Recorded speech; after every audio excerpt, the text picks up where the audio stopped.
Muy buenas noches, bienvenidos y bienvenidas a esta actividad. En nombre de Tzavta, el Centro Comunitario, CIDICSEF y Nueva Sion, les queremos dar la bienvenida.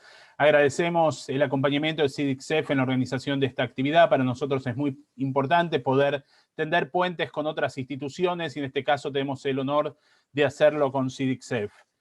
Esta actividad se llama Rescate de la historia de los desaparecidos sefaradim de la Torá a la patria socialista, jóvenes judíos de origen sirio entre los 60 y los 70.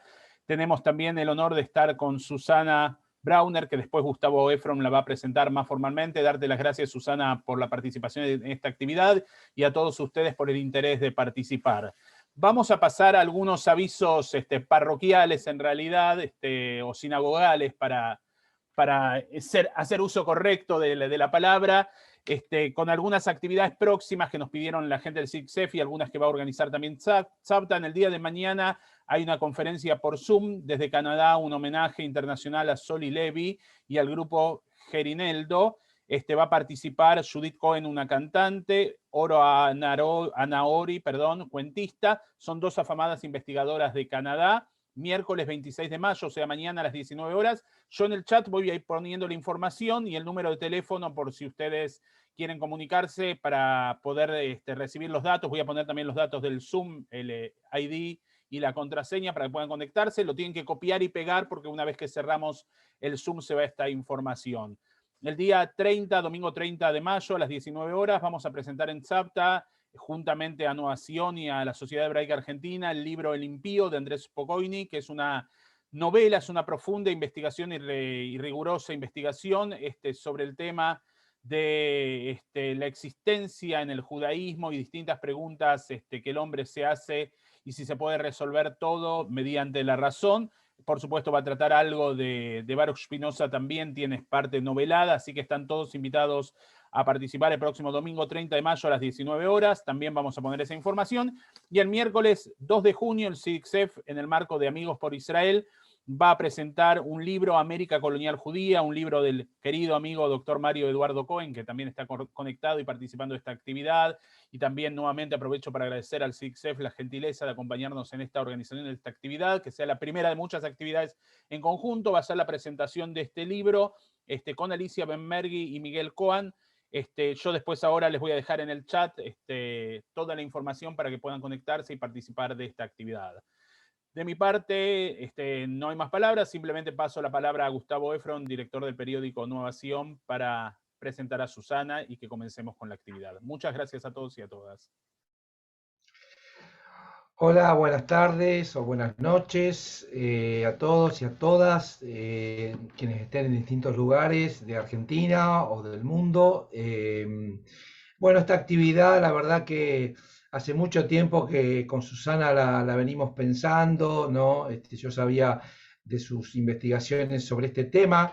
Es interesante porque es digamos, cuando desde la investigación y desde el estudio se puede iluminar determinados campos, a lo mejor inexplorados, ¿no? Que permiten otras ventanas, otras miradas sobre nuestro pasado reciente, que involucra en particular a la comunidad judía, a un sector de la comunidad judía y a todos en definitiva, y que involucra a nuestro país y bueno, a nuestra patria, digamos, justamente hoy, digamos que en el día del 25 de mayo es un momento también propicio como para poder profundizar a veces un poco se puede llamar agujeros negros en la historia argentina. Por eso es que para mí es un gran placer poder presentar a Susana. Y bueno, Susana, muchos de ustedes ya la conocen, pero es doctora en Ciencias Políticas, profesora titular investigadora en la maestría, doctorado en Diversidad Cultural de la Universidad Nacional de 3 de Febrero. Bueno, ha producido mucha investigación en diferentes temas y bueno, para nosotros es un placer. Susana va a hacer una exposición del tema que va a requerir primero una cuestión conceptual y después historias de vida y luego vamos a dar para el intercambio y que se pueda haber preguntas a través del chat. Nada más por mi parte, Susana, tenés la palabra. Muchísimas gracias.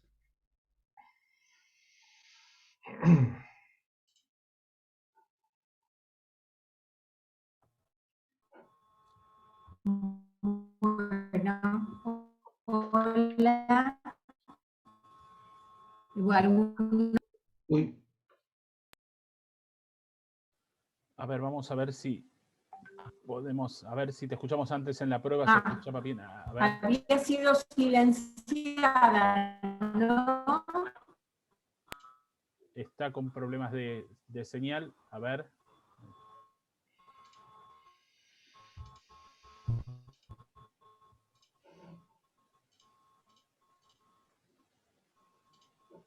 Tenemos Esperen, voy a ver si... Ahora me escuchan. Solo que ¿no me están escuchando? ahora sí. Ahora sí, te estamos viendo. Compartiste tu pantalla, me parece. ¿Ahora me sí? Sí, sí, sí. No, no hice nada. Perfecto. Dale. ¿Está hoy? Sí, sí, estás con nosotros. Bueno, empezamos. Bueno, bárbaro. Bien. Bueno, yo lo que, en realidad el tema que voy a tratar es un poco más amplio que el de los desaparecidos, sino un fenómeno que sí, que es poco conocido, que lo que es, digamos, dentro de las comunidades sirias va a haber, digamos, en los años 60 y 70, digamos, jóvenes que se van a vincular de una con los movimientos de izquierda peronista o no peronista, o también que se vincularon a la guerrilla, digamos que es un fenómeno bastante general, de lo cual después, durante la dictadura, hay desaparecidos, pero también exiliados o detenidos a disposición del Poder Ejecutivo. Todo esto es muy poco conocido porque, tanto en la bibliografía académica como también en los espacios comunitarios, es la idea que los judíos de origen sirio, cuando hablo de origen sirio hablo de las comunidades homogéneamente, digamos, ortodoxos. Y la idea que prima es que están todos vinculados también a las instituciones comunitarias, a los espacios comunitarios. Hay algo que sucede con otros grupos migratorios, también con los judíos ashkenazíes, pero también con otros grupos de otros orígenes, que en realidad los que se mantienen dentro de los centros comunitarios es un porcentaje. En el caso de los sirios es un porcentaje importante, pero la realidad, de acuerdo a las mismas, digamos, documentación de las comunidades, tenemos que de los sirios alrededor del 30% se entrecorta, me están avisando que se entrecorta. Se entrecorta un poco, pero bueno, tenés problemas, me parece, con el ancho de banda. Esperemos que se vaya estabilizando un poco, tengamos un poquito de paciencia, porque la tecnología no es perfecta, lamentablemente. ¿Estás conectada con una computadora con cable o no?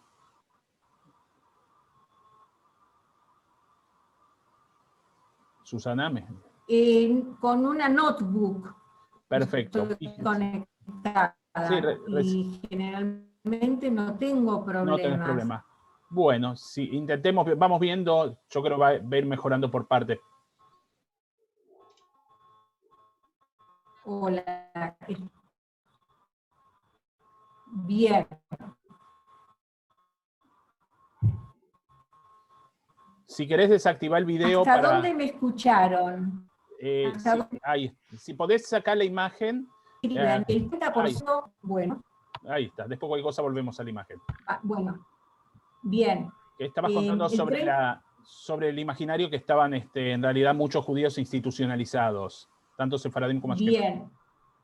Bien, lo que digo que con respecto a los sirios, lo que se estima que alrededor del 30% solo está institucionalizado. ¿Qué quiere decir? Que alrededor del 60-70% está por fuera de las comunidades. ¿Se me escucha bien? Sí. ¿Sí? ¿Ahora sí? Sí. Bien. Entonces, y bueno, ahí ya teniendo en cuenta eso, que no es solamente algo particular de los sirios, sino también del resto de la comunidad o de otros grupos migratorios, lo que me quiero remitir ahora es qué pasaba con los judíos de origen sirio en los años 50 y 60, para que sucediera justamente, o para que se diera este fenómeno de jóvenes que sí se apartaron de los centros comunitarios. En los 50 comienza un proceso de ortodoxización en la comunidad alepina en particular, pero después se va a extender al resto de los sirios, que podríamos llamar de revitalización religiosa y hacia la ortodoxia. Ese proceso lo que va a generar es digamos, por un lado, el fortalecimiento de las fronteras propias comunitarias, pero también la desvinculación de muchos judíos de origen sirio que no estaban de acuerdo con esas pautas. Y ahí vamos a encontrar algunas familias que empiezan, digamos, a vincularse con otras corrientes, por ejemplo, ¿bien? O a estos mismos jóvenes. Entonces, ¿se me está escuchando bien? ¿Sí? Sí, sí. ¿Sí? ¿Se me escucha? Bien, entonces, digamos que la presencia de estos jóvenes en la izquierda de la época nos remite también a la dinámica interna de lo que sucedía en la comunidad en ese momento. Entonces, lo que tenemos es que en ese marco vamos a tener, digamos, por lo menos tratar de encontrar los patrones comunes que podemos, digamos, que pudimos o que podemos describir de aquellos jóvenes que sí se vincularon a la izquierda en ese momento. ¿De qué hogares provenían? Generalmente de familias, digamos, de clases medias, medias altas, exitosas en el campo económico, y que apostaron a la educación de sus hijos. Apostaron a la educación de sus hijos porque les parecía importante como un canal hacia el ascenso social. ¿Dónde se van a educar? Muchos de ellos en escuelas y en escuelas prestigiosas, desde la escuela americana hasta también el Lengüitas, el Lenguas Vivas, Nacional Buenos Aires, Carlos Pellegrini, en el ámbito secundario. Y también en universidades, algunos en extranjero, pero la mayoría en las universidades nacionales. ¿Eso qué le da a los jóvenes? Le da, digamos, apertura hacia nuevas redes y sobre todo también a lo que sucedía en su entorno. Hay que pensar que en los 60 y 70 había pocos espacios que nos hayan visto influenciados por las ideas de la época, sobre todo en el ámbito estudiantil. Bien, otro lugar por donde circularon estos jóvenes y que también, pero sobre todo Betel, se van a ver atraídos por las actividades que se fomentaban ahí. De todas maneras, en general, por lo menos las historias que yo seguí, la presencia de estos jóvenes en Betel va a ser efímera. ¿Por qué? Porque se van politizando y terminan pensando que las actividades desarrolladas ahí eran bastante, digamos, frívolas, por llamarlos de una manera. Pero las familias estas, que digo que también se vieron como expulsadas de las organizaciones centrales, vamos a encontrarlas en los fundadores, tanto de Betel, en los primeros, en los pioneros que formaron Betel, como también de Manuel. Bien, entonces, si recaptación, Betel es un centro de atracción, y el otro centro que va a ser muy importante van a ser los movimientos juveniles sionistas. Los movimientos juveniles sionistas y generalmente asociados a lo que va a ser la Shomer Hatzair, es decir, que se van a definir o como laicos socialistas que van a estudiar en esos, digamos, en esos marcos los movimientos de liberación nacional para construir el socialismo. Bien, entonces, de ahí tanto vamos a ver movimientos de Hatzair, la Merjaf, que vamos a encontrar judíos de origen sefaradí sirio en particular. Con esta formación, con teóricos, filósofos, también digamos, socialistas en general, digamos, la línea para pasar a tratar o verse tentados a activar en Argentina, esa línea va a ser muy delgada. Entonces, dentro de estas organizaciones empieza un cuestionamiento, justamente empiezan discusiones a ver si ellos, mientras para tirar, bien, algunos saltaron, otros no, algunos emigraron a Israel, otros directamente pasaron o se quedaron sin activar, pero pasaron a otros tendencias, y juventud peronista asociada o identificada con los ideales de Montoneros, también a grupos de izquierda que no abogaban por la lucha armada, como los grupos trotskistas, o también a la juventud guevarista y el ERP. Vamos a encontrar, digamos que, como que no, por lo menos no pude encontrar que haya una filiación política predominante. Voy a encontrar judíos de origen sirio en uno y en otro lugar. Bien, otro de los temas que ustedes a lo mejor se pueden preguntar, cómo, digamos, pesaba en todo caso la identidad judía de estos jóvenes. Sabemos que en definitiva tenemos varias identidades, en algunos momentos le damos más peso a unas que otras. Lo que, de acuerdo a mis entrevistas con familiares o los propios protagonistas, lo que ellos van a afirmar es que lo fundamental para ellos era cambiar el mundo en ese momento. Predominaba su identificación política y el deseo de una sociedad mejor, de luchar contra la dictadura, contra el imperialismo, pero de ninguna manera habían renunciado a su identidad judía. Estaba presente, era para ellos una condición más que se podía reflejar en lo que habían vivido durante en familia, las canciones, las fiestas, las comidas, etc. Bien, Anita Weinstein, acá veo tu pregunta.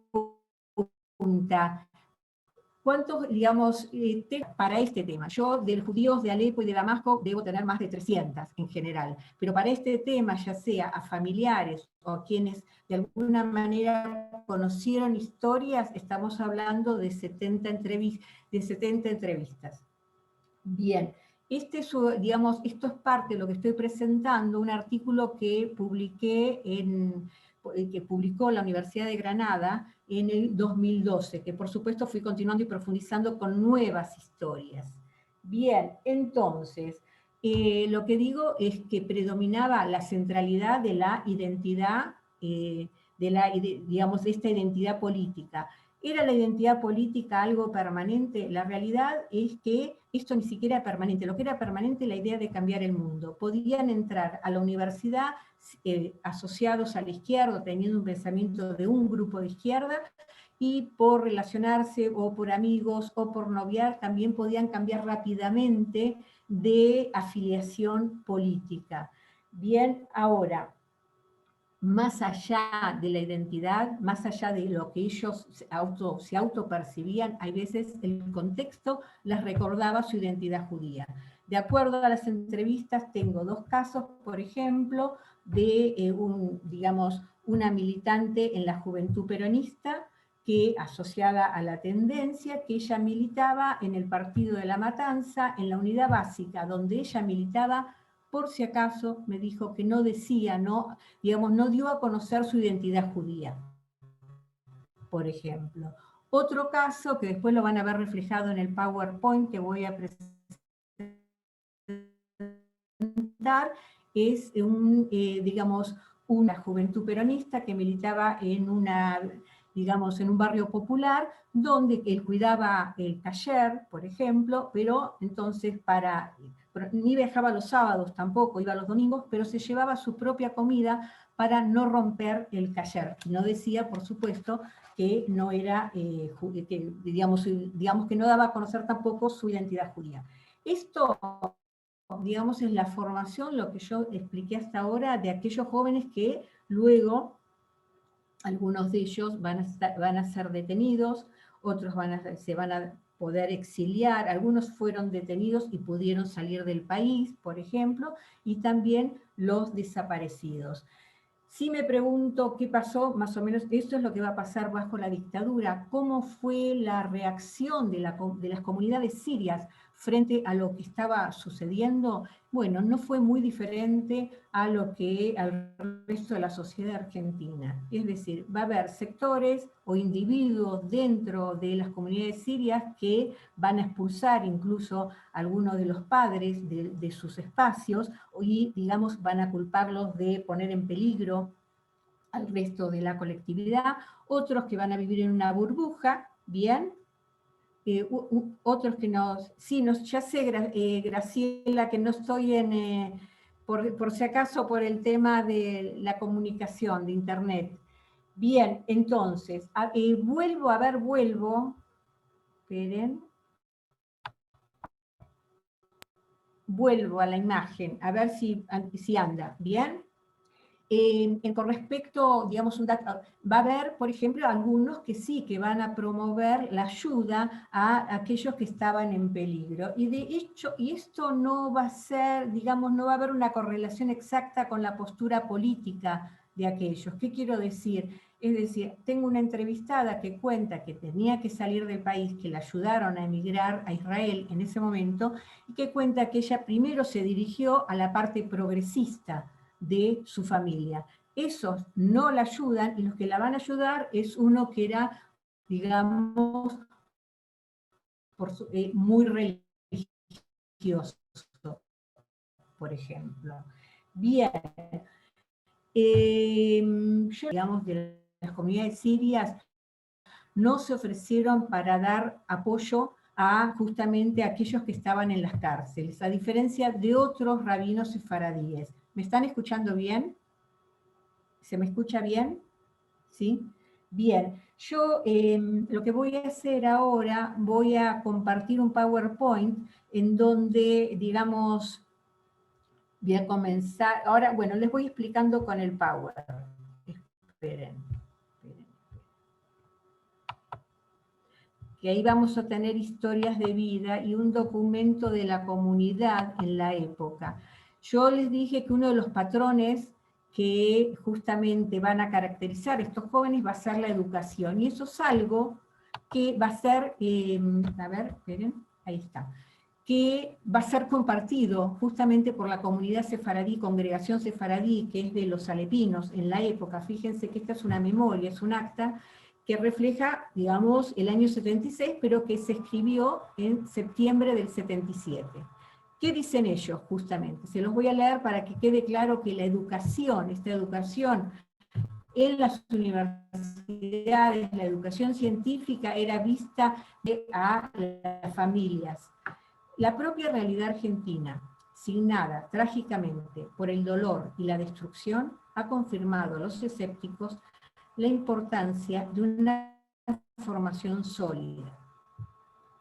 Consideramos que la referida experiencia que tanto daño ha causado al país con su secuela de familias desmembradas, vidas tronchadas y una inseguridad generalizada, llevará a muchos padres a asumir un compromiso más firme y decidido en la conformación de la personalidad de sus hijos, y al convencimiento que una mera formación científica en las aulas universitarias no puede suplir ni tampoco sustituir la guía y los valores emergentes de una educación religiosa. Se fueron apartando de las comunidades y que justamente apostaron a la educación de sus hijos. Bien, es un poco, fíjense lo que respuesta a esto, a esta preocupación que tenían las propias comunidades, que la dirigencia decide finalmente impulsar, estamos hablando en los 70, la apertura de una escuela secundaria propia. Ya tenían escuela, digamos, primaria. ¿Para qué? Así figuran las actas, para no perder de vista a la juventud que estudiaba en el primario. La idea era revertir el proceso de desintegración que afectaba a la realidad comunitaria. Bien, es decir, que este fenómeno es así percibido por la misma comunidad y que le tratan de dar de solución para contener esa juventud, formarla, digamos, de acuerdo a sus valores, dentro de colegios comunitarios. Bien, y acá lo que voy a hacer simplemente, justamente porque yo hace mucho que vengo trabajando sobre este tema y me costó que de alguna manera fuera internalizado como tal. Creo que la mejor manera, en este caso, digamos, ya está, digamos, aceptado, obviamente pasaron muchos años, pero es ver a los personajes, ver a quienes se vieron afectados, a los propios protagonistas, a historias de vida que nos muestran lo que sucedió. Acá tenemos Susana Romano Sued, y que en las características que remarco acá, van a estar presentes esos patrones comunes de los que yo vengo hablando. Entre los 11 y 13 años está en un movimiento juvenil sionista de izquierda. Ella es de Córdoba. Desde mediados de los 60 entra a partidos trotskistas, el Partido Revolucionario de los Trabajadores, luego la Fracción La Verdad, después se conecta a otra corriente de izquierda, que era más, y deja de militar, pero en el 76 fue secuestrada.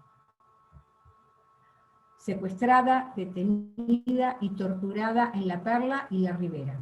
Se exilia en Alemania. Ahí ella hace una carrera muy importante como catedrática, escritora, investigadora. ¿Qué dice ella? Y esto tiene que ver con lo que yo planteaba antes, con la identidad sefaradí de estos jóvenes, ¿no? Junto a su compromiso político, reivindica el impacto que ha tenido en sus costumbres, en las comidas, canciones y bailes. Acá ella escribió varios libros, y acá lo que escribe es un testimonio de su pasaje de las mujeres en La Perla y La Ribera. ¿Se me escucha bien? ¿Sí? Bien. Se escucha bien, pero desde la... yo te sugeriría que a lo mejor que saques la imagen porque pienso que se va a escuchar un poco mejor. Bueno. ¿Quieren? Si querés mandar, Susana, la presentación a Gustavo, y Gustavo me la mandás a mí y la comparto yo cualquier cosa, que tengo buen ancho de red. A ver.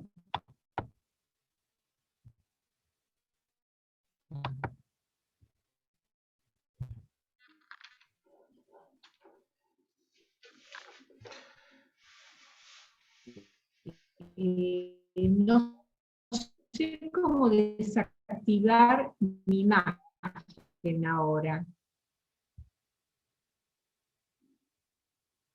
A ver, voy a experimentar esto. ¿Ahora se escucha mejor?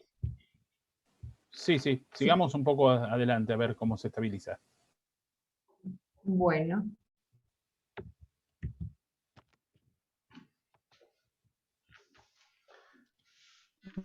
Bien, acá tenemos Mauricio Tarrab, psicoanalista, que presentó el libro de Susana Romano Suez, así lo presentó. Para terminar esta presentación, que es también la manera de tener mi propio testimonio como parte de esa generación marcada a fuego por la desmesura, los ideales y por sus reversos siniestros. Y sin embargo, aquí estamos. Entonces podemos decir que a pesar de todo, ellos perdieron la apuesta. ¿Es necesario que pase, quieren que les pase el PowerPoint o estamos bien? No, el PowerPoint está pasando ¿Estamos bien. bien? Sí. Acá, y Carlos.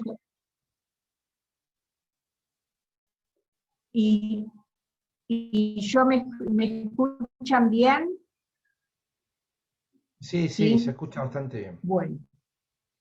Vamos por Carlos Tobal, octavo hijo de una familia muy numerosa, exitosa en el campo económico, que se dedicaba al comercio textil en Once, pero que vivían en Palermo. Su padre esperaba que fuera abogado, se politiza en la facultad, en 1900 un estudiante es detenido y puesto a director ejecutivo nacional. Ahí va a escribir un libro en prisión, y él es uno de los que se exilia y después vuelve a prisión, y lo que sabe, por ejemplo, en 2007, y esto es lo que dijo. Es un diario de prisión escrito.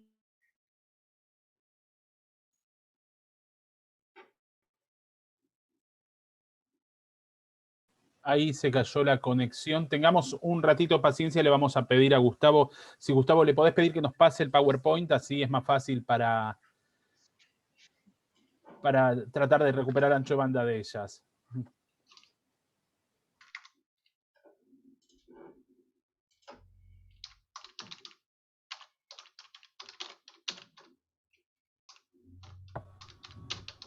Hola, estoy acá. Bien, ¿cómo hago para recuperar? ¿Quieren que se los mande? Si podés mandárselo por mail a Gustavo, Sí. si tenés ahí a mano, y Gustavo me lo manda a mí y lo proyecto yo. A ver. Gustavo, yo te lo mando ¿a dónde? Te Dale. lo mando al de Safta. Como te resulte Ok. más cómodo, a mi WhatsApp o a mi mail. Ah, Mientras tanto, Gustavo, ok. si querés, mientras me llega todo ese ciclo, ir viendo algunas preguntas o comentarios, así,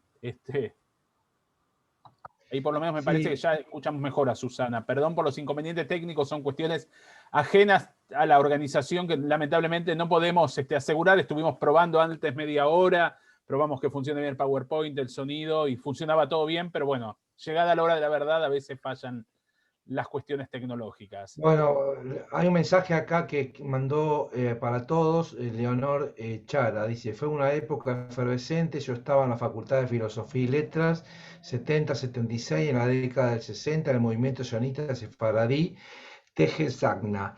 Así que había en la Facu seminarios sobre el conflicto árabe-israelí, dado que por judíos también había grupos que cantaban Perón mazorca, judío a la horca. Era difícil el compromiso político en el peronismo. Mensaje mandado acá al chat.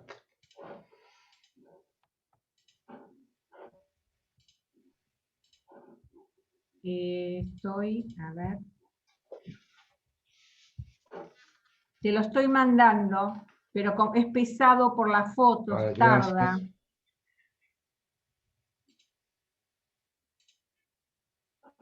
Sí, sí, es así. De hecho, eh, a ver, esperen. De todas maneras, hubo bastantes jóvenes que se incorporaron, estuvieron en las filas de las fotos, también de algunos montoneros que están desaparecidos, o que militaron esas filas. A ver, esperen.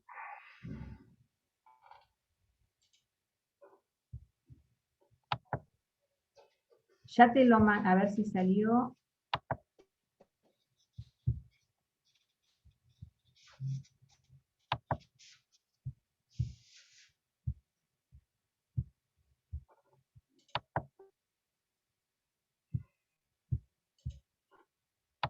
Ya te lo mandé.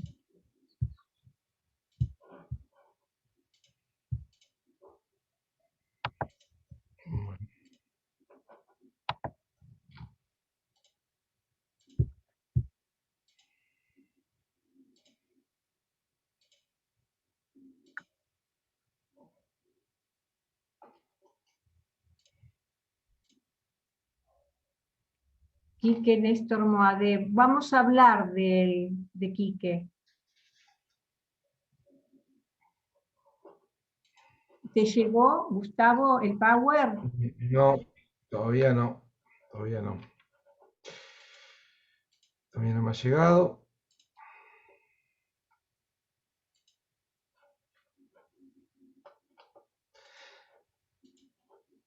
Creo que ya salió.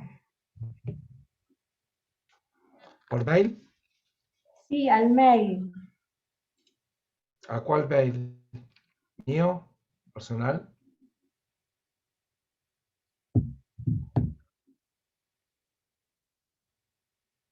Al de Safta. Ah, Ahora veo yo. Enrique, entonces fíjate en el mail de Chapta.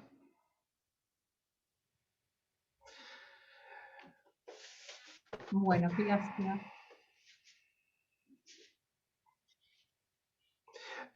Podés intentar igual ir presentando, mientras tanto, porque Sí, se estaba bueno, viendo. yo Presentalo sigo. y después, en todo caso, Enrique lo reemplaza.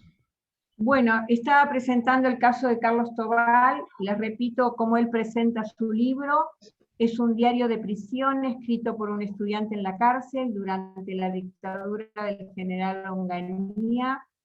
Los hechos se narran a partir de 1969. Los presos de entonces eran aquellos que estaban esperando la llegada de la guerrilla del Che Guevara, bueno, que era su esperanza concreta. Carlos Tobal, él se exilió y después volvió, estuvo en Uruguay, y esto fue lo que me comentó. La comunidad fue mi cobertura. Todos sabían todo. Yo me sentí protegido por ellos. Fue muy lindo volver al 11. Hay como una sabiduría sefaradí donde el vínculo comercial es cariñoso. Afecto de por medio. No me costó nada estar ahí, volver al 11. Para mí es un honor ser sirio. Tengo una fuerte identidad judeo-sefaradí. ¿Llegó el mail? ¿Llegó? Sí, ya lo estoy proyectando en un minuto. Ah, buenísimo. Bueno, sigo mientras tanto. O te espero, Enrique. ¿Lo querés pasar?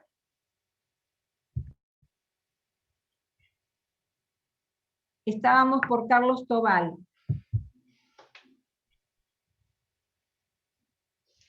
Acá estaba otro más. Ahí estamos. Ahí estamos. Pasé uno más. Esto yo ya lo leí. Otro más.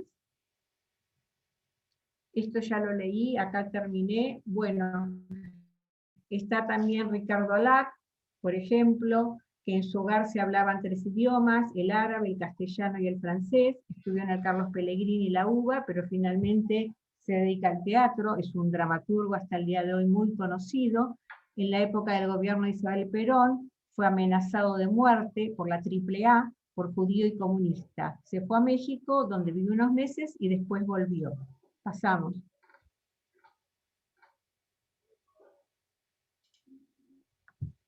Bueno, esto es parte del recorrido Teatro Abierto en el 81, obras, digamos, yo fui testigo, sigamos. Son de alguna manera, yo lo que fui explicando está explicado a su vez a través de estas historias. Julieta Nono. Esto cuando marco los años de nacimiento, porque lo que quiero decir es que si bien la mayoría de la gente que fui tratando nació en los años 50, esto fue más amplio. Hubo gente como, por ejemplo, Alac, que nace en el 35, otros en los 40, digamos que es más allá de la cultura juvenil que uno, digamos, divisa de los años, de aquellos que nacieron en los 50, y por ejemplo, Julieta estaba en el secundario cuando es apresada, es del año 63. Estuvo desaparecida junto a su hermana en el centro clandestino de detención El Pozo, son de Rosario, y luego detenida por más de un año. Exiliada en Francia, hoy es una artista plástica y videasta. Sigamos. Bueno, entre un video, por ejemplo, El Pozo, sobre el lugar donde había estado presa y había sido torturada, y donde sentí la necesidad y el deseo de regresar al útero de mi madre. Bien. Una exposición que hizo en 2009 en París, que se llama Tiempos Cruzados, cuyo tema central hacía referencia a los 395 días que estuvo presa. Estas son distintas historias de vida, digamos, son historias de vida personales, pero que son un reflejo de todo este, digamos, justamente este fenómeno que estoy tratando de escribir pese a Internet. Bien, sigamos. ¿Se me escucha bien ahora? ¿Estamos bien? Julieta Nono. Sí, ahora se escucha bien. Perfecto, Julieta Nono. Esto es lo que ella escribió en 2005. Cuando llegué a París, comienzo a realizar obras a partir de puertas y planchas de madera, que recupero de las calles, objetos que habían sido tirados, condenados a la basura. Después comprendí que hacer aparecer aquello que estaba perdido estaba íntimamente ligado a mi propia historia. El 11 de noviembre del 77, cuando tenía 17 años, durante la dictadura militar, yo estuve desaparecida, secuestrada de la vida y arrojada fuera del mundo. Pueden seguir.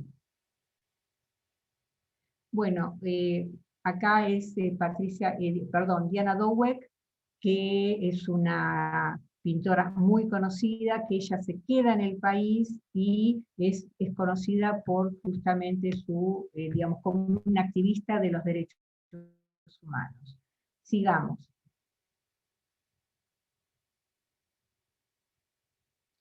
Bueno, Esto es un poco lo que estaba diciendo. Fíjense, digamos un poco de la historia, pasó por Ayomer, es de familia de Damasco, pasó por la Ayomer Atzair de Barracas, estudia justamente en estas escuelas de arte que son muy prestigiosas, se vincula primero al Partido Comunista, después al Partido Comunista Revolucionario, estuvo en Israel, estuvo en un kibutz, y hoy es, digamos, una activista muy conocida, muy opuesta a las políticas de Israel, a las que califica como genocidas. Bien, sigamos. Esto, bueno, es una de las, fíjense la época de esta, bueno, no importa, sigamos, sí, es un auto como que justamente desde el retrovisor se ve autos detrás persiguiéndolo, desde el año 75 y 76, haciendo alusión a las persecuciones de la AAA. Sigamos. Judith Said, sus dos hermanos y esposos se encuentran desaparecidos. Judith logra refugiarse en Israel y junto a otra exiliada se presentan ante el Parlamento israelí para denunciar las violaciones de los derechos humanos en Argentina. Fue coordinadora general del Archivo Nacional de la Memoria y es integrante de la Comisión de la Mujer y Derechos Humanos en la actualidad en el Instituto Patria. Sigamos. Declaró en el juicio oral por los crímenes cometidos en la ESMA, relató cómo acribillaron a su esposo, desaparecieron a sus dos hermanos y asesinaron a otros dos amigos. Luego saquearon el taller de la calle Ríos, un negocio familiar en el que se confeccionaba ropa. Era de lo que ellos vivían. Sí, sigamos. Noemí Cohen, escritora y abogada argentina, exiliada en México durante la dictadura militar. Entre sus publicaciones, digamos, hay una en la que cuenta la historia. Eso, digamos, lo que yo voy destacando son súper fragmentos de la historia de cada uno, pero donde hace alusión justamente o que pasaron por escuelas prestigiosas, luego por los distintos movimientos, más allá de la educación que recibieron, por movimientos generalmente de los movimientos juveniles de izquierda. Es la historia de Elena, una joven judía que viaja desde Alepo a la Argentina a principios del siglo XX para encontrarse con su futuro y desconocido esposo.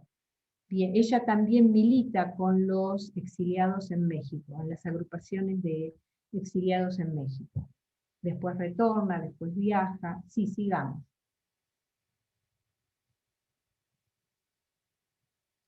Eduardo Said. Eduardo Said es un reconocido actual psicoanalista, que es decano de la Facultad de Psicología de la UCES. Simplemente lo que tengo acá es un texto que se publicó en una entrevista que le hicieron, donde él cuenta cómo, porque primero él estudió para contador, y luego termina siendo digamos, estudiando para el psicoanálisis, ¿no? Y fíjense cómo él explica, digamos, este pasaje de la economía al psicoanálisis. Inmerso en la lectura de textos de economía política fundamentada en la obra de Marx, me encontré, lo diría con esta simpleza, con textos de Freud, etcétera, etcétera, que reorientaron mi interés y despertaron el entusiasmo por la lectura del psicoanálisis. El otro factor, probablemente el fundamental, fue el haber transitado por una profunda crisis cuando me vi llevado a irme del país en 1976 con dos hijos. Estaba por decir dos pibes, muy chicos. No hace falta que me detenga a explicar los efectos traumáticos que me llevaron al análisis. Sigamos. Blackie y sus hijos, digamos, ella era maestra y su marido médico, ambos argentinos y de clase media. Si bien seguían conservando las tradiciones sefaradíes y el marido era el médico de la comunidad, se habían alejado del templo central. Tuvieron 4 hijos, estudiaron en el Carlos Pellegrini, el Nacional Buenos Aires y el Lenguas Vivas. Estuvieron cerca de Betel y el Club Alianza. Los 4 se politizaron y militaron en diferentes corrientes de izquierda. Una de los, digamos, algunos de los datos que yo puedo agregar del tipo de hogares y familias, hubo bastantes que ellos mismos eran hijos de profesionales, de los primeros profesionales que hubo en la comunidad de sefaradíes, sea médicos, contadores, como encontré algunos casos, digamos, que ahí la importancia también que sus padres le daban a la educación.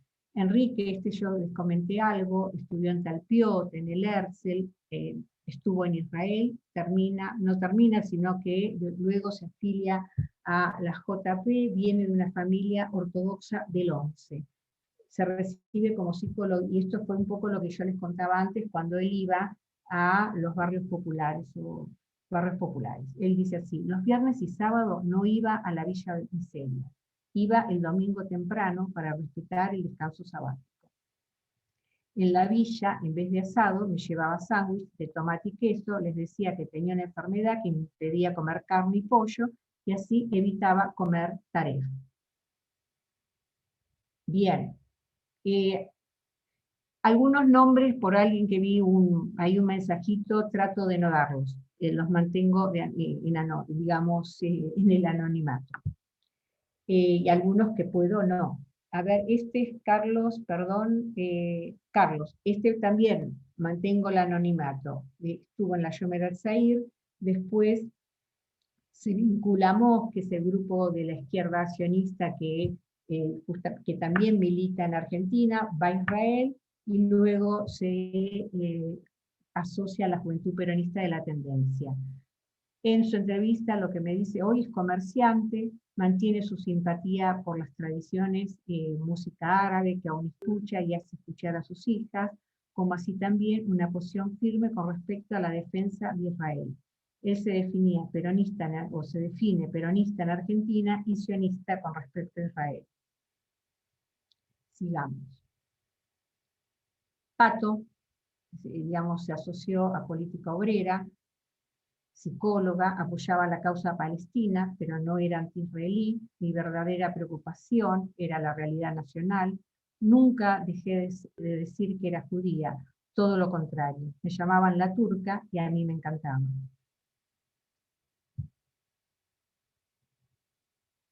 Sigamos. Bueno, acá tengo, digamos, traigo algunas de las historias de los desaparecidos. Secuestrado César Alberto Antevi, Tito, secuestrado en el 76, junto a su esposa Ashkenazi, que era un abogado defensor de presos políticos y asociado al ERP. Sus dos pequeños hijos fueron entregados al portero, los abuelos paternos y maternos se hicieron cargo de ellos. Hoy uno de sus hijos vive en España, o hasta hace unos años por lo menos, y otro es rabino en Israel. Acá hay una placa.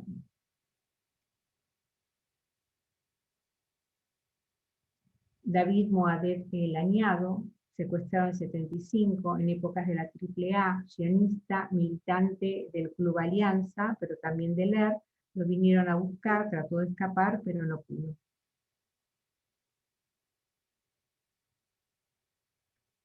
Con todo, si ustedes pueden agregar, yo veo algunos, después voy a leer los mensajes, todavía no los estoy leyendo, pero si tienen información para darme, agradecida.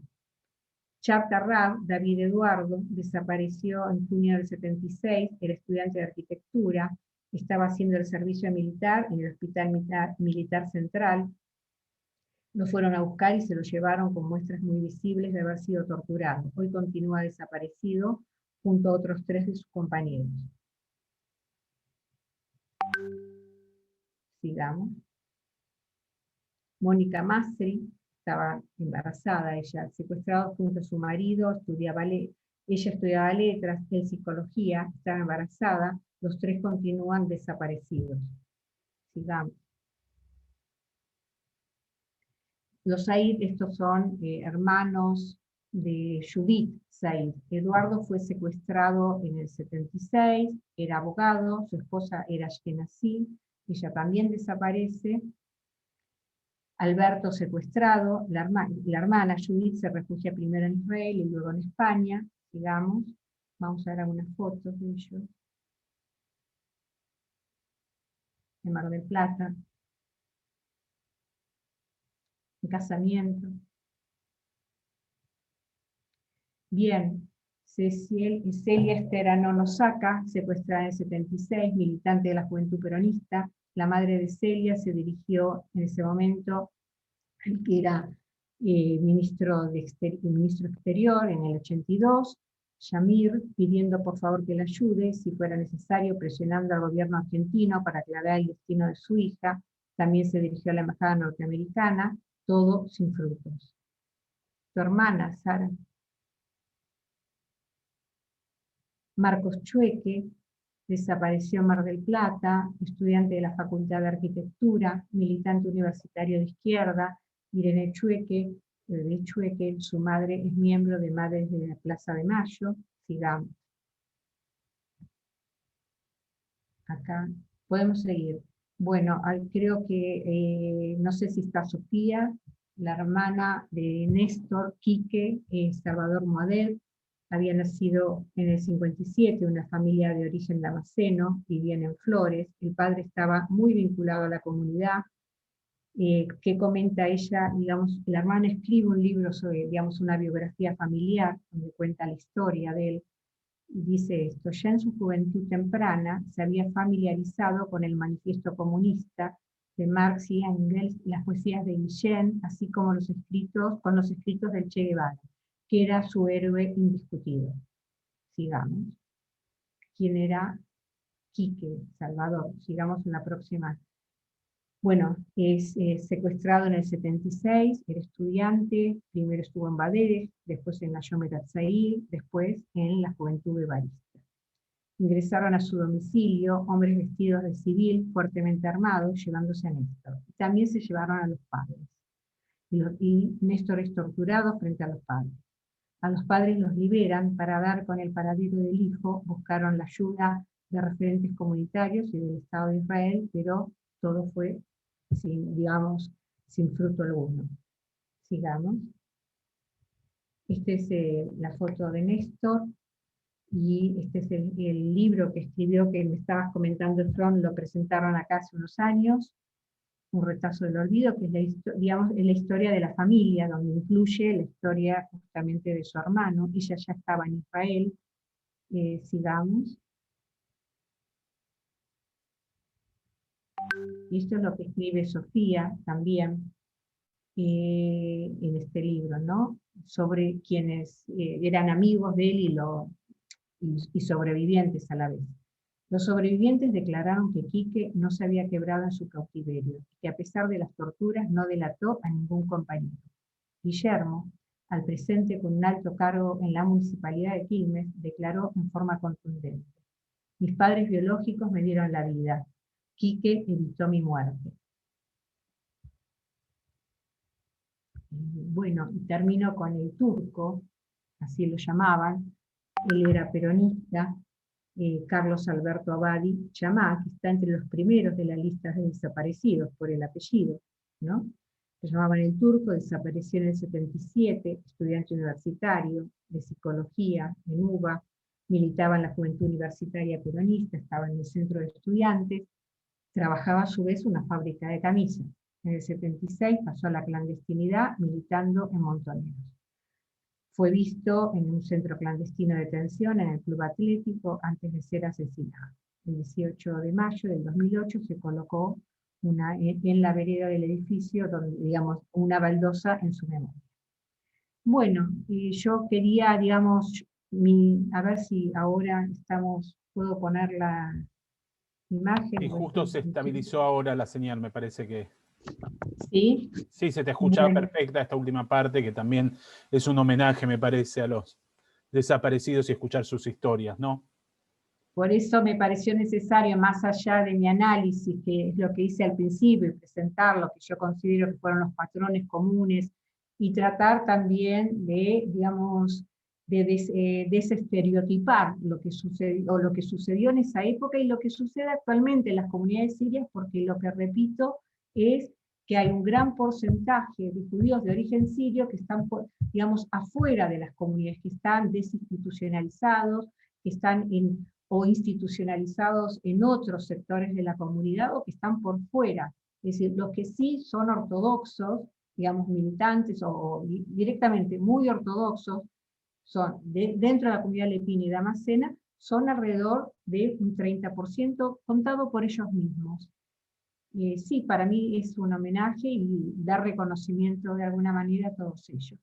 No sé, por eso digamos, la idea fue presentarlo, digamos, lo general, y después ver algunas historias, ¿no? De cada uno de ellos. Hay muchos más, hay muchos más. En el chat, si vos ves, Susana, hay varios, digamos, mensajes que aluden, digamos, a muchos de los presentes son familiares o amigos íntimos de personas que vos nombraste desaparecidas, ¿no es cierto? En el chat, algunos lo han dicho, ¿no? Me parece que vale Y la acá pena estoy decirlo porque viendo el no recuerdo todos para acceden a Quique. veces no todos acceden al chat, no todos lo leen y bueno, es importante, ¿no?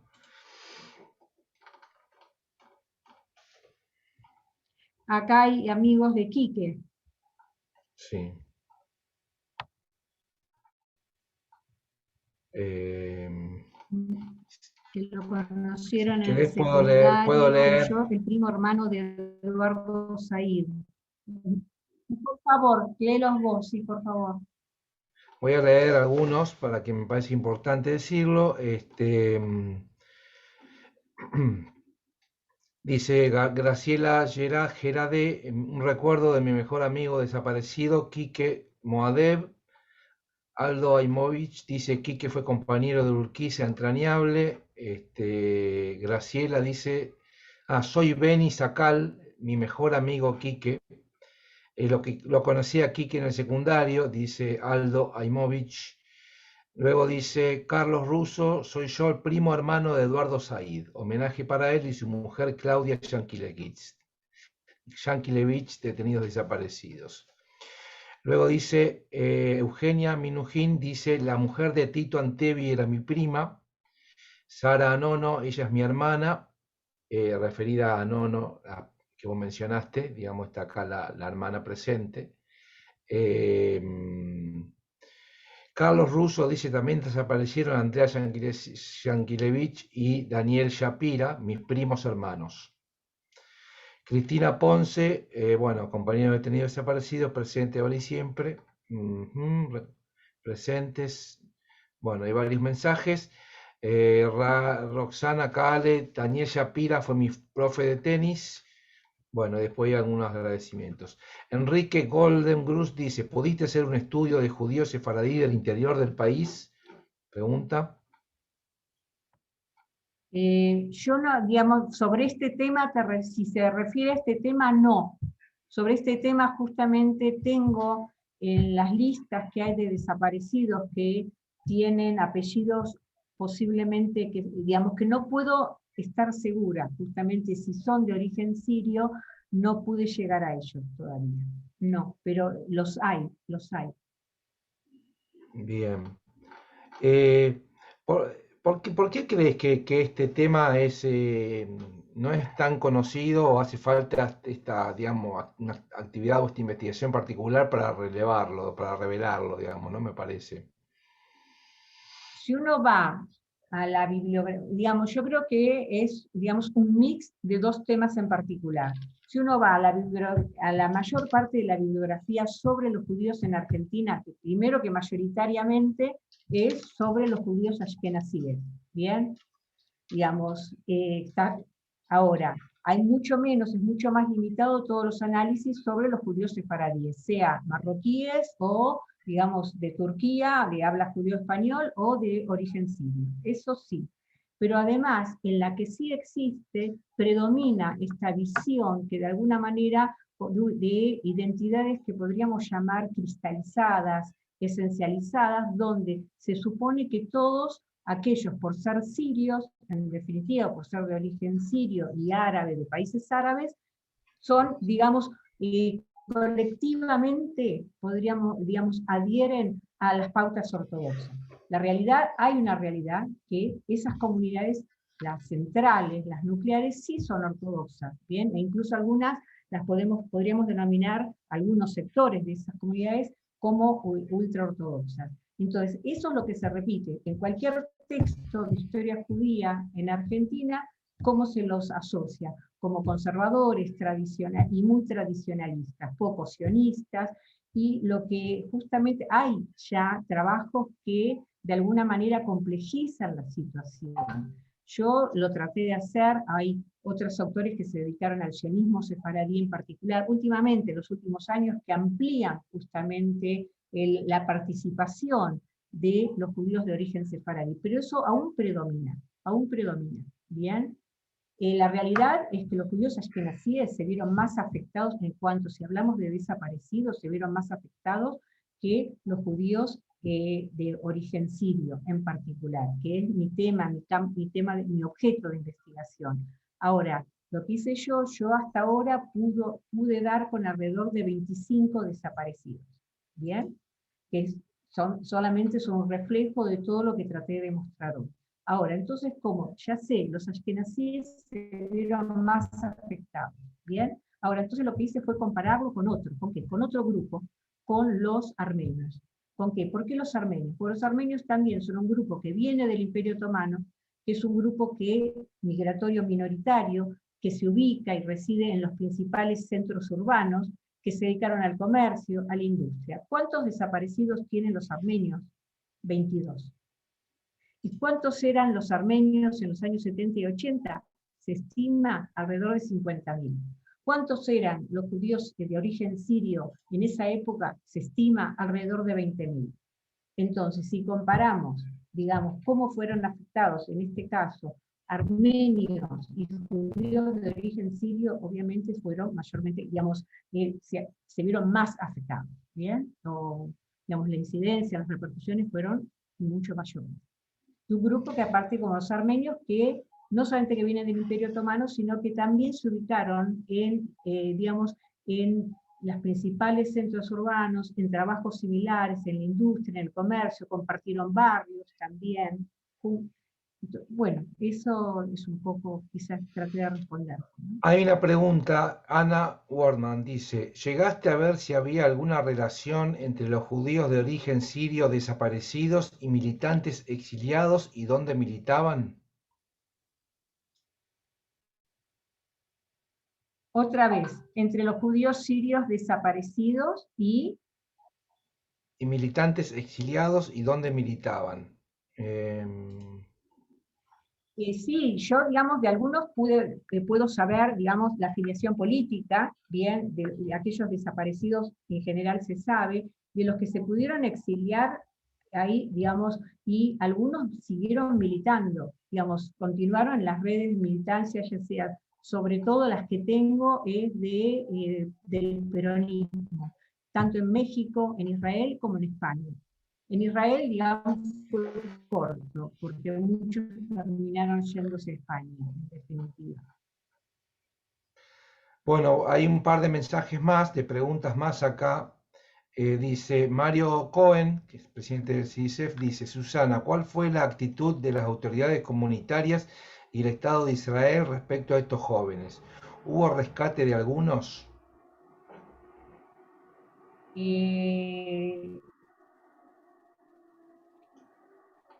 En realidad de acá no puedo diferenciar hacia los judíos de origen sefaradí o los judíos ashkenazíes en cuanto a las actitudes.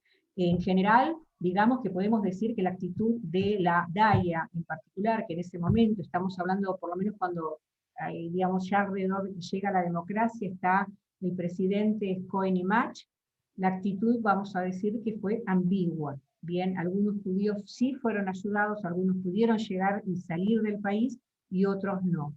En realidad, con las autoridades de Israel también pasa lo que en general no hubo una buena escucha, ni en las autoridades, ni en la comunidad acá, en las autoridades, digamos, los que ayudaron fue de manera individual, en definitiva, y, digamos, por lo menos lo que se conoce a través de los testimonios, y en Israel, por ejemplo, Sofía Menashe, ella habla con todas las autoridades que se conecta, del Partido Laborista, con Rabin, etcétera, y que el único que hizo alguna escucha fue Begin, por ejemplo. Entonces, en realidad no hubo demasiada escucha ni para los sefaradín, ni tampoco para los ashkenazim.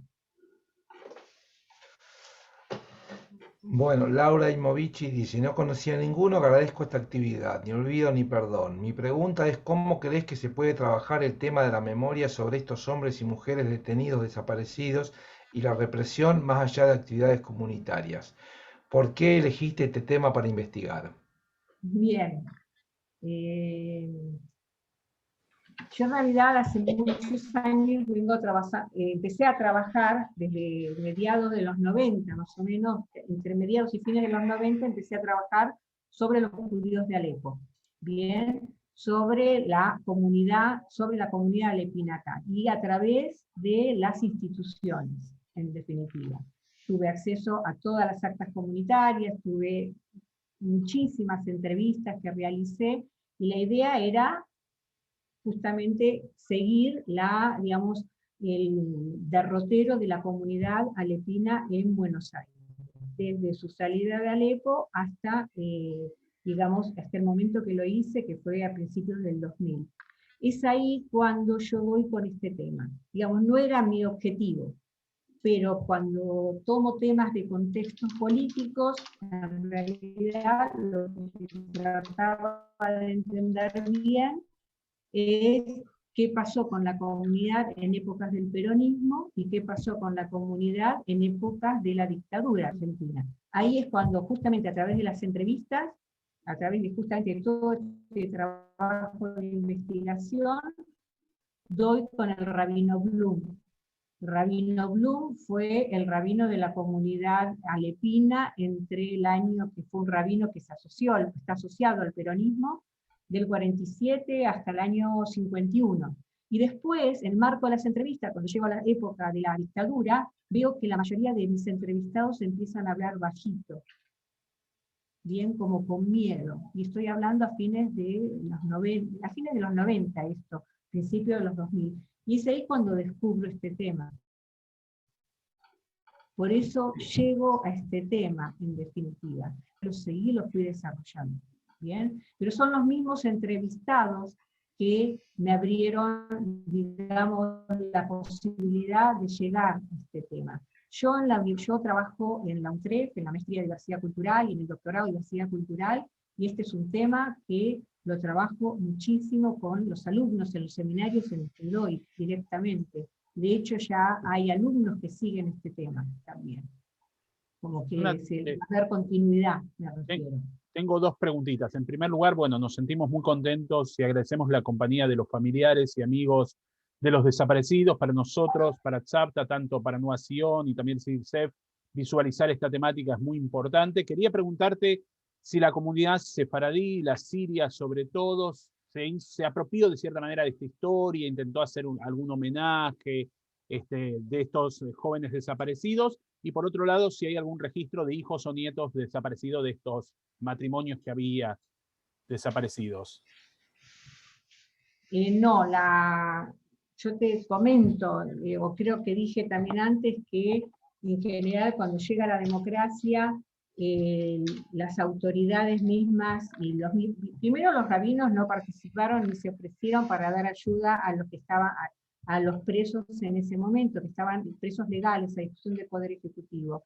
Después, cuando comienzan las actividades de, digamos, manifestaciones por el tema de los derechos humanos, a partir de la democracia, tampoco se pliegan a esas manifestaciones y no hay registro ni homenajes a esos hijos, digamos.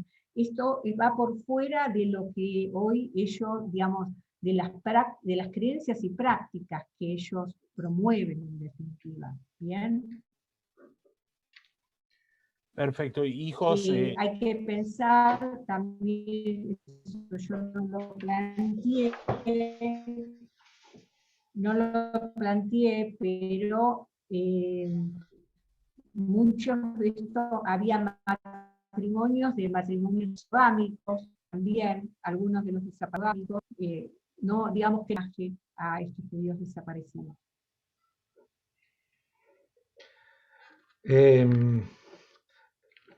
Abraya Rottenberg, aquí presente, dice, no son sefaradíes sino judíos orientales. La embajada ayudó a muchos y algunos hoy son anti-israelíes.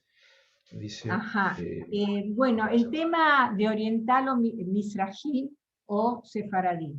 Bien. El tema depende cómo ellos se autoperciban. Entonces, cuando yo digo sefaradí, es como ellos se perciben acá en Argentina y desconocen el término misrají, que es un término, una categoría que sí se usa en Israel y que tiene un significado económico, social, digamos, particular para la sociedad israelí. Acá los judíos sefaradíes de distintos orígenes se reconocen como sefaradíes, incluso como turcos, más allá de lo que, digamos, de la connotación que tenga ser turco, bien positiva, neutra o lo que fuera. Por eso digo sefaradíes, porque es así como se autoidentifican.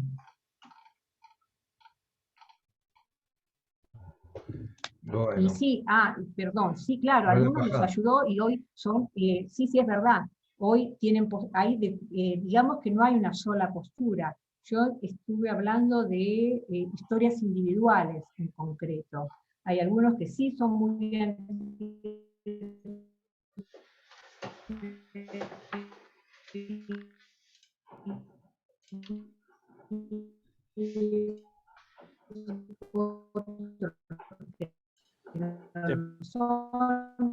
ahí tienen el caso de Carlos que yo comenté, que él es israelíes como genocidas. Bien,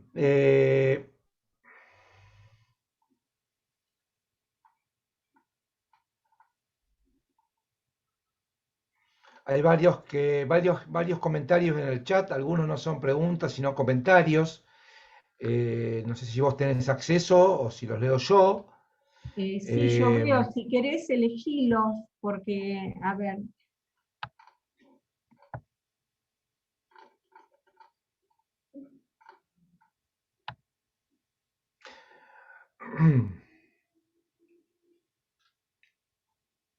Acá veo actividades que están promoviendo.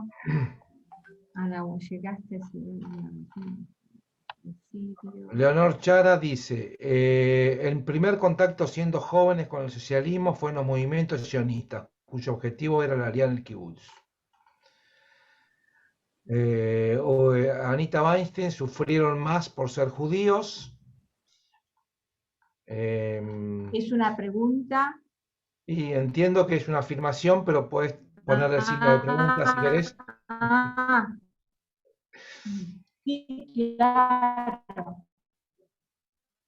No, es que sí, quizá los apellidos de ellos no, digamos, pronto no eran con apellidos ashkenazíes que son reconocidos como judíos. Pero si uno lee, por ejemplo, los textos de Susana Román Sued, ella cuenta que se estudió como judía, porque era reconocida como judía. Después tengo otras entrevistas que ellos despintan en su, sí, digamos, más allá de cómo ellos se percibieran, hay un entorno que les va a recordar que eran judíos. Digamos, los que están en el peronismo, los que se asociaron al peronismo, en definitiva, ellos toman sus cuidados, por lo menos en los casos que yo tengo, los cuales trataron de no decir que no eran judíos. En el caso de la izquierda, no, traje de judíos. Bien, entonces ahí era diferente. O mayor porcentaje de judíos. Se está de nuevo escuchando mal. Susana, si querés apagar la cámara. Bueno. Así recuperamos la voz. Ariel Bank dice, hubo una política de sacar refugiados políticos que se tradujo en el plan 500 familias por parte del Estado de Israel. Me consta del accionar de la Sojnut en Uruguay, Argentina y otros países de la región para salvarlos. Luego hay yo una digo que sí, lo que yo puedo decir es que las políticas fueron ambiguas, digamos, en algunos, y creo que lo dije, en algunos casos sí los ayudaron y en otros casos no, por diferentes razones. Incluso hay un caso que se había casado con una persona no judía y eso evitó que lo ayudaran, por ejemplo, para salir o para hacer, digamos, para emigrar a Israel. No tengo una sola respuesta, digamos que hay varias en simultáneo, en definitiva. Bien, hay una persona que no, no está su nombre porque figura solo el nombre de su celular, pero dice, Miteo Miguel Amoy, militante de Liga de Derechos del Hombre, pertenece a una familia alpina ortodoxa de Flores y fue asesinado por Tacuara en el año 1946 cuando pintaba carteles. A ver, perdón. Sí, conozco el caso, pero no era Tacuara. Estamos hablando en 1945, 1946, Tacuara no existía en ese momento, era por un grupo nacionalista de derecha, y fue justamente, sí, no, es un caso conocido, si querés conectarte conmigo porque podemos escribir sobre ese tema, Miguel Jamuy, claro, pero no fue Tacuara. Claro, claro. Bueno,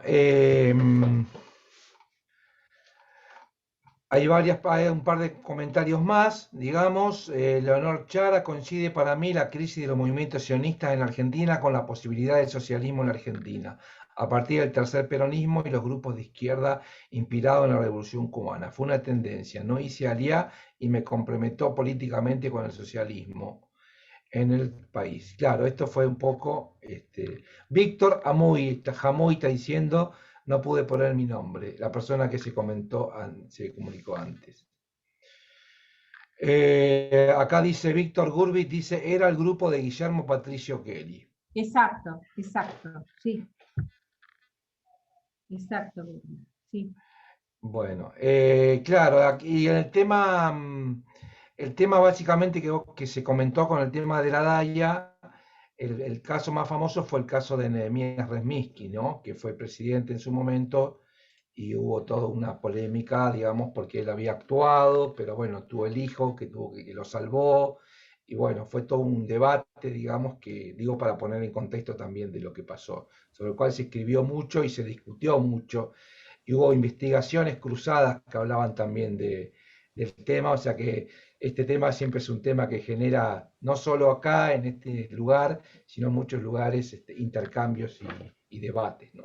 Acá tengo una pregunta de Facebook que me pregunta por el caso Sirota, no sabiendo identificar si era de origen sefaradí, sí o no, si tenés alguna referencia. No lo sé, pero Sirota no es, por lo menos no es un apellido sirio. No.